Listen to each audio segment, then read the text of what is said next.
i a totes. Bé, avui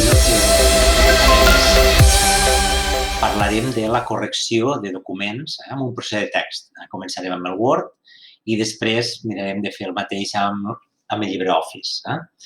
Mireu, quan volem corregir ortogràficament un document, el primer que li hem de dir al programa és en quin idioma ho volem corregir.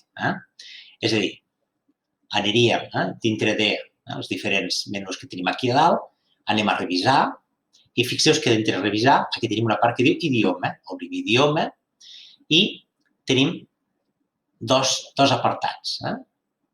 Establir l'idioma de correcció i preferències d'idioma. A preferències d'idioma és per si hi ha algun idioma que no el tenim baixat, no el tenim configurat. És com si guardéssim el diccionari.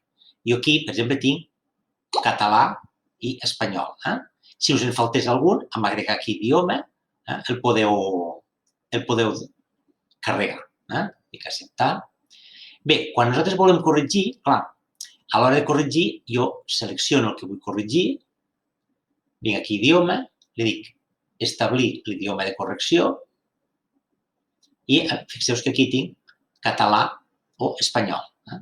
També dependrà de quin tinga prefixat perquè no em calgui seleccionar-lo. Però jo en principi selecciono, li fico català. Fixeu-vos que podria dir no revisos, si cliqués aquí, o detectar l'idioma automàticament.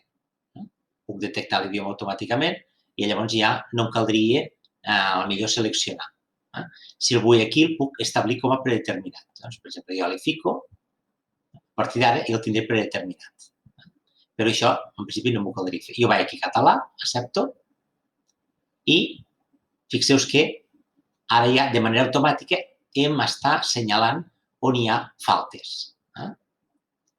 Com les corregeixo? Simplement em fico al damunt, faig botó dret amb el ratolí i aquí em aniria donant les opcions. En aquest cas, dius, mentre, ja me l'ha corregit, missatge, botó dret, també, missatge,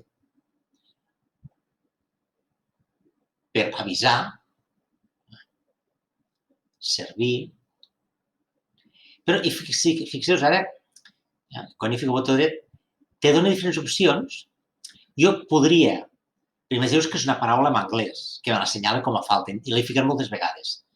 Li podria dir ometre, que en aquest document no te la torno a assenyalar, o diu, no, és que és una paraula correcta i tal. La podria agregar al diccionari. Si l'agrego al diccionari, a partir d'aquest moment, quan jo treballaré en aquest programa, en aquest ordenador, aquella paraula ja no me la marcarà com a falta. En aquest cas sí que és una falta, seria inflexió.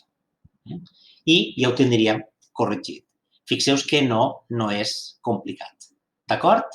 Doncs bé, ara aproveu.